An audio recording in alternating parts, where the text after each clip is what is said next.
I never thought my life would twist like this. I believed love, vows, whispered promises under the stars, meant permanence. Vanessa, my wife, was laughter in the morning, wine at night, slow dancing in kitchens, fingertips tracing secrets along my skin. We met during college.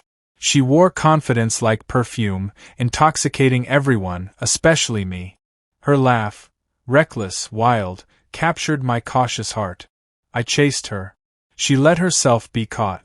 Or so I thought. Building our world brick by brick, we survived long shifts, thin paychecks, countless compromises. First apartment smelled like fresh paint and bad decisions. We laughed through broken appliances, unpaid bills, cheap wine, Chinese takeout on milk crates pretending to be a dining table. I saw everything we lacked, but she seemed to see only me. Years passed. Jobs improved. Bank accounts grew. Bigger apartments followed by our first real house. A garden she wanted bloomed with roses, lilies, tomatoes fat from summer rain. We hosted backyard BBQs, wine nights, game days. Everyone said we were the couple others envied. Vanessa thrived. Promotions, awards, glowing recommendations. Her world expanded, stylish clothes, expensive perfume, weekend spa trips with glamorous friends. I stayed behind, fixing leaky faucets, grilling burgers, walking our aging dog through fallen autumn leaves. The distance came quietly. No fights, no screaming matches, just longer silences. Phone clutched in her hand constantly. Smiles less frequent, kisses perfunctory. I tried everything, date nights, flowers, spontaneous road trips, but her eyes always seemed somewhere I couldn't follow. One evening, after an exhausting 12-hour shift, I found her sitting at the edge of our bed. Lipstick smudged. Eyes glassy. Phone still in her palm. "I can't do this anymore," she whispered. My heart stuttered. "Do what?" "This, pretend." She looked at me like a stranger. "You don't satisfy me." The words slammed into my chest. I couldn't breathe. I opened my mouth, no sound escaped. "I've found someone else," she added. No apology. No shame. Just cold, brutal honesty. Hours later, after endless arguments, accusations, denials, she packed a small suitcase. Left. I sat alone, staring at the framed photo from our wedding day. The smiles now felt like cruel jokes. My fists clenched around crumpled paper, divorce papers she'd sent via courier the next morning. 3 weeks later, sitting across from her lawyer, I signed. Her world spun faster now, new car, trendy loft, an endless carousel of glamorous social media posts featuring her with tall, handsome strangers. Meanwhile, I rebuilt myself from shattered remnant. Gym sessions replaced sleepless nights. New hobbies filled empty hours.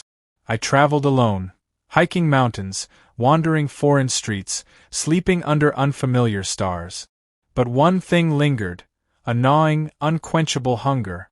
A need for something, someone, who could erase her touch, burn away memories. That's how I met Jasmine. After Vanessa disappeared from my life, everything felt hollow. Coffee tasted bitter. Mornings stretched endlessly. Nights became battles against memories, creeping like vines across my mind. I told myself healing required patience. Instead, I drowned in solitude, until Jasmine walked in. It happened at a dimly lit bar tucked between towering skyscrapers, where tired souls sought momentary oblivion. I was nursing a bourbon, pretending not to care that I drank alone. Then, through hazy smoke and murmuring voices, I saw her. Jasmine. Silky black hair cascading down her bare shoulders, eyes gleaming with mischief, confidence oozing from every movement.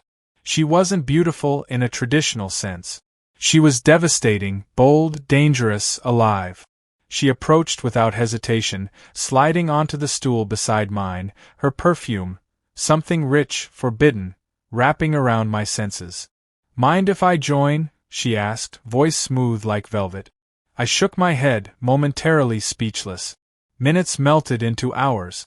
We talked about nothing, music, books, travel, yet everything felt electric. She laughed loudly, freely, unashamed. Every time her hand brushed mine, tiny shocks raced through my body. When the bartender announced last call, I realized how tightly my chest felt around her presence. Leaving her felt impossible. Outside, the night air crackled between us. Neither spoke. Instead, she leaned forward, brushing her lips against mine, soft at first, testing, then hungrier. I kissed back, pouring months of frustration, loneliness, anger into her mouth. We stumbled into her apartment minutes later. Clothes fell away like lies finally shed. Skin met skin. There was no hesitation, no guilt, only two wounded souls trying desperately to forget everything else. Her touch ignited every nerve ending. She devoured me, wild, relentless, pulling raw sounds from deep within. I forgot Vanessa's betrayal, forgot my loneliness, forgot even my own name. Jasmine didn't make love. She conquered. Afterwards, tangled in sweat-damp sheets, she traced lazy circles across my chest with her fingertip. "No promises," she whispered. I nodded. Neither of us needed promises. Just escape. Nights blurred into mornings. Days became irrelevant. Every encounter more intense, more consuming. We explored each other recklessly. Kitchen counters, balconies, elevators, beaches under the moon. Places respectable people feared. Sometimes I caught glimpses of sadness in Jasmine's eyes, moments when laughter faltered, when she clung too tightly. But I never asked questions. Our unspoken agreement kept pasts buried. She introduced me to her world. Underground art shows, late-night poker games, forbidden parties where secrets hung heavier than smoke. I tasted freedom, danger, lust, things marriage had sterilized out of me. But lust always demands a price.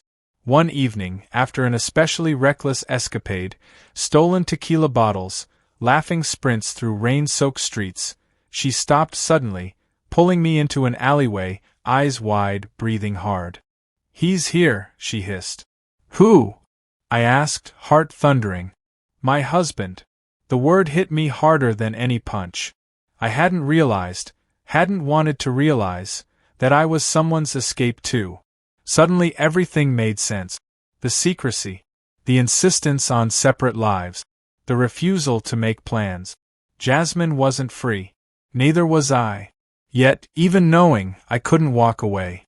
Her pull was gravitational, primal. That night, as we made love in her hidden loft, urgency tangled with guilt. Every kiss tasted sweeter because it was forbidden. Every touch burned deeper because it wasn't supposed to happen. When dawn painted the city gold, I slipped from her bed, standing silently over her sleeping form.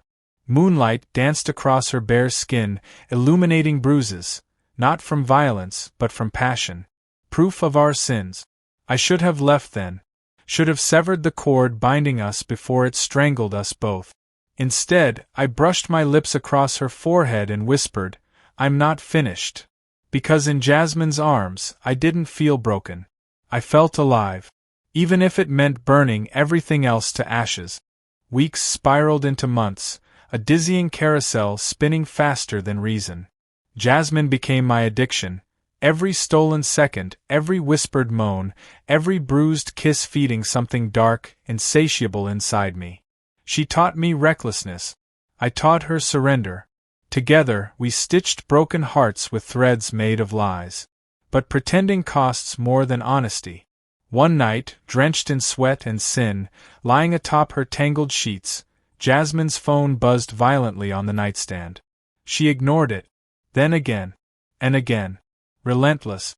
Finally, with a resigned sigh, she answered. I watched her. Every blink. Every twitch. Every shallow breath. "No, I'm working late," she lied smoothly. "Don't wait up." Her voice barely wavered, but her knuckles whitened around the phone.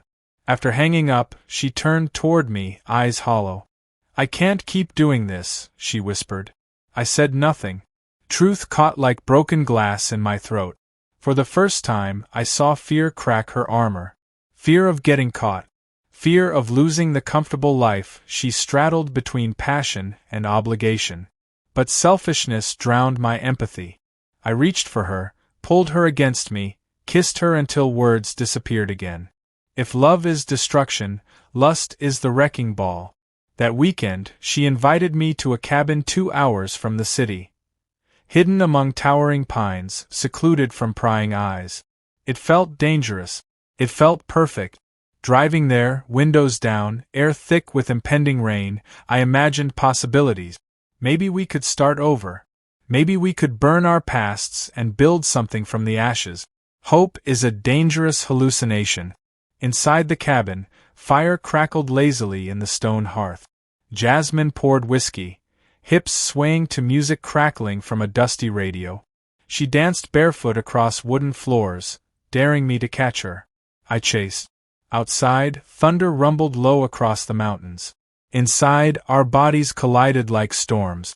Hours later, tangled beneath coarse blankets, heartbeats slowing, she whispered, "Do you love me?" The question froze me. I should have lied. Should have given her the safety net she craved. Instead, I answered with silence. Because love wasn't what we had. It was hunger, rage, loneliness disguised as devotion.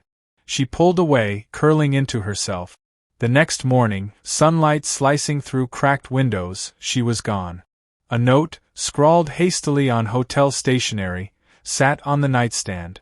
"I'm sorry. I can't destroy everything. Goodbye." I drove back to the city alone, every mile tightening a noose around my chest. Days blurred. Food tasted like cardboard. Music grated against raw nerves.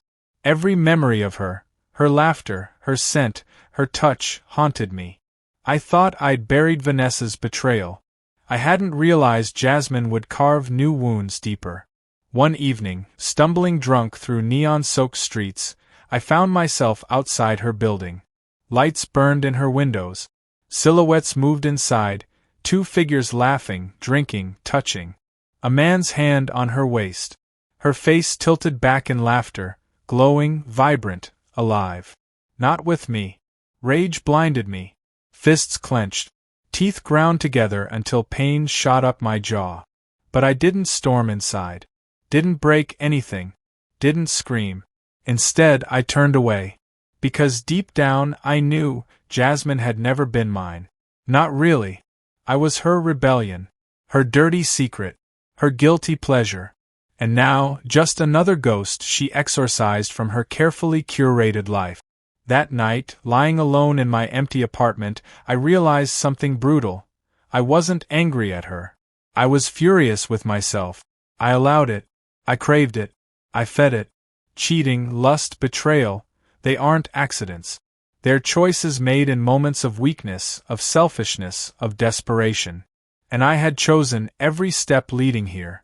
Eyes burning, chest hollowed out, I whispered into the darkness. Never again. Time, they say, heals everything. I disagree. Time doesn't heal. It buries. It layers dust over bleeding wounds until you forget how deep they really go. After Jasmine vanished from my life, after Vanessa's betrayal faded into muted scars, I drifted through existence like a ghost. Friends noticed. They tried invitations to bars, poker nights, blind dates with smiling strangers. I smiled back, said maybe, never showed up. Work filled the hollow hours. Early mornings, late nights, endless meetings, constant motion keeping darker thoughts at bay. Numbness isn't living, but it's easier than feeling everything at once.